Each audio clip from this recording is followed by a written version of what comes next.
بسم اللہ الرحمن الرحیم۔ جب 10 محرم کے دن آل محمد کو امام حسین کی شہادت کے بعد رسوا کیا گیا، ان کے سروں سے چادروں کو اتار لیا گیا، ان کے خیام کو جلایا گیا۔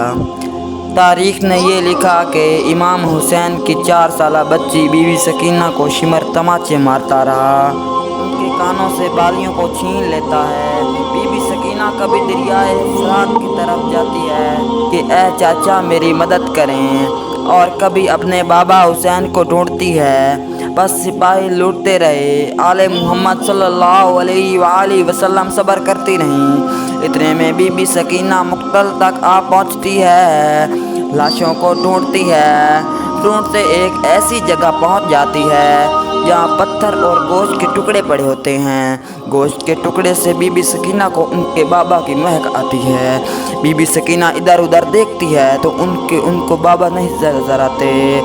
اتنے میں ان پتھروں سے آواز آنے لگتی ہے، اے سکینہ آ جا، تیرا بابا ہی ہوں۔ بی بی سکینہ ان پتھروں سے اور گوشت کے ٹکڑوں پر اپنا سر رکھ کے ہزاروں قطار رونے لگتی ہے۔ پھر ایک مظلوم بی بی سکینہ کے سر پر ہاتھ رکھتی ہے۔ بی بی سکینہ نے جیسے دیکھا تو عرض کرتی ہے، اے بی بی آپ کون ہیں؟ مجھ یتیم سے پیار کرتی ہیں، یہاں تو مجھے کوئی تماچے مارتا ہے تو کوئی میری بالیاں چھین لیتا ہے۔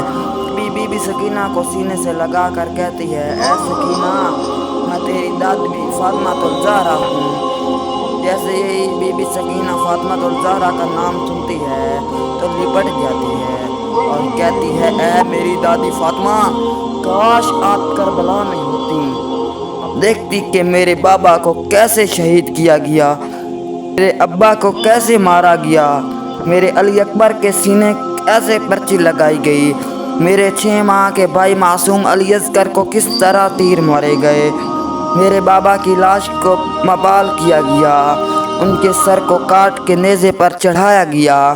بی بی فاطمہ الزہرا بی بی سکینہ کے ایک ایک بات کو سنتی ہے اور کہتی ہے، ان کا سر چوم کر کہتی ہے، میں اپنے بیٹے کے ساتھیوں مدینے سے لے کر کربلا تک ہر ایک ظالم جو میرے نانا کی امت میرے بیٹے کے ساتھ کرتی آ رہی ہے دیکھتی جا رہی ہوں۔